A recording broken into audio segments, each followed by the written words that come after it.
Warahmatullahi wabarakatuh.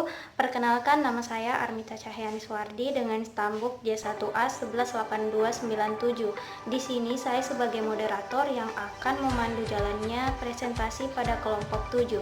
Kepada pemateri, saya persilahkan untuk membawakan materinya.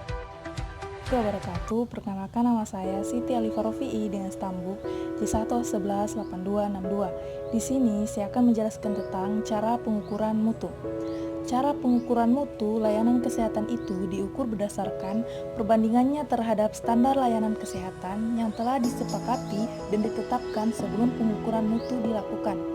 Salah satu contoh standar layanan kesehatan dasar adalah 90% pasien rawat jalan dalam puskesmas harus diperiksa oleh dokter setelah menunggu paling lama 20 menit.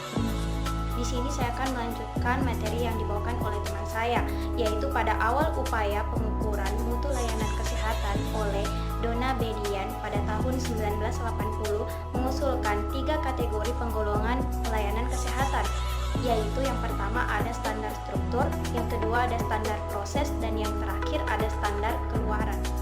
Ketiga standar tersebut menjelaskan bahwa yang pertama yaitu standar struktur adalah standar yang menjelaskan hubungan peraturan sistem, di mana kadang-kadang disebut juga sebagai masukan atau struktur. Termasuk ke dalamnya adalah hubungan organisasi, misi organisasi, kewenangan komite-komite, personal, peralatan, gedung, rekam medik, keuangan, pembekalan, obat, dan fasilitas, di mana standar struktur merupakan rules of the game. Yang kedua yaitu standar proses, di mana adalah sesuatu yang menyangkut semua aspek pelaksanaan kegiatan kesehatan yang melakukan prosedur kebijaksanaan. Standar proses akan menjelaskan apa yang harus dilakukan, bagaimana melakukannya, dan bagaimana sistem bekerja.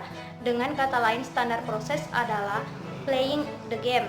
Kemudian yang ketiga yaitu standar keluaran, di mana merupakan hasil akhir atau akibat layanan kesehatan, di mana standar keluaran akan menunjukkan apakah layanan kesehatan berhasil atau gagal. Keluaran atau outcome adalah apa yang diharapkan akan terjadi sebagai hasil layanan kesehatan yang diselenggarakan dan terhadap apa keberhasilan tersebut akan diukur. Saya kembalikan kepada pemateri. Saya Mirta dengan NIM J1A118223. Di sini saya akan melanjutkan pemaparan materi dari teman saya, yaitu hal-hal yang diperlukan dalam penilaian tingkatan mutu. Yang pertama, informasi tertentu dari kriteria struktur, proses, ataupun keluaran akan menunjukkan aspek tertentu dari mutu layanan kesehatan. Yang kedua, ketetapan waktu. Yang ketiga, informasi. Yang keempat, kompetensi teknis. Dan yang kelima, hubungan antar manusia, juga yang keenam, lingkungan. Sekian dan terima kasih. Perkenalkan, nama saya Diki Pasali dengan stambuk J1A1143. Di sini saya akan menjelaskan mengenai langkah-langkah pengukuran mutu. Langkah-langkahnya ada 4. Yang pertama itu pembentukan kelompok jaminan mutu pelayanan kesehatan. Yang kedua, penyusunan standar layanan kesehatan. Yang ketiga, pemilihan teknik pengukuran mutu. Dan yang keempat itu pengukuran mutu layanan kesehatan dengan cara membandingkan standar layanan kesehatan dengan kenyataan yang tercapai. Itulah yang saya dapat paparkan. Saya kembalikan ke rekan saya. Terima kasih.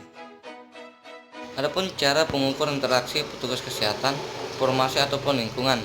Pengukuran interaksi petugas kesehatan, informasi atau lingkungan tampaknya akan menjadi subjektif atau tergantung pada persepsi seseorang terhadap karakteristik mutu yang demikian. Profesi layanan kesehatan harus bekerja sama dengan pakar-pakar ilmu sosial untuk menghasilkan ukuran yang dapat atau mungkin dibandingkan. Jika mutu layanan kesehatan dapat dinyatakan dalam suatu ukuran yang dapat dibandingkan, maka pasien atau masyarakat dapat membandingkan secara langsung layanan kesehatan yang diberikan oleh berbagai institusi layanan kesehatan. Dalam suatu fase terbuka, pasien akan mendapatkan kesempatan yang memungkinkan untuk menentukan pilihan terhadap berbagai pemberi layanan kesehatan. Dengan cara demikian, akan timbul suatu kompetisi yang sehat antar institusi layanan kesehatan yang menuju kepada peningkatan mutu layanan kesehatan. Sekian dari saya kembalikan kepada moderator. Assalamualaikum warahmatullahi wabarakatuh. Perkenalkan, saya Muhammad Syahul Syam dengan NIM J1A11825. Di sini saya akan memaparkan materi tentang penyusunan standar layanan kesehatan. Ada 3 penyusun standar layanan kesehatan. Yang pertama yaitu perorangan, terdiri dari profesi kesehatan, petugas kesehatan, pasien, dan keluarganya.